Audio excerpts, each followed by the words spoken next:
மீன ராசிக்காரர்களே, உங்கள் ராசிக்கு 3 மற்றும் 8ஆம் இடத்தின் அதிபதி உங்கள் ராசியில் உச்சமடைவது அவ்வளவு நல்லதல்ல.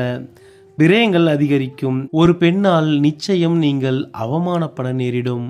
செலவுகள் தவிர்க்க முடியாததாக இருக்கும். வம்பு வழக்குகளில் உங்களுக்கு தலைகுனிவு ஏற்படும்.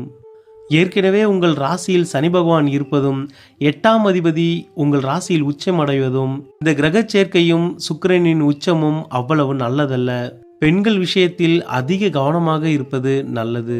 இந்த சுக்கிர பயிற்சி சரியில்லாதவர்கள் பரிகாரமாக வெள்ளிக்கிழமைகளில் உங்கள் வீட்டில் மண் அகல் விளக்கில் தாமரை தண்டு திரியை பயன்படுத்தி நெய் விளக்கேற்றி புவனேஸ்வரி அஷ்டோஸ்திரம் படித்து வாருங்கள். இது உங்கள் குடும்பத்திலும் வாழ்க்கையிலும் லக்ஷ்மி கடாட்சம் பெருகச் செய்யும். மகாலட்சுமியின் அருள் கிடைக்கும். அனைத்து இன்பங்களையும் நிரம்ப பெறுவீர்கள். இறைவனின் துணை என்றும் உங்களுக்கு இருக்கட்டும். நன்றி.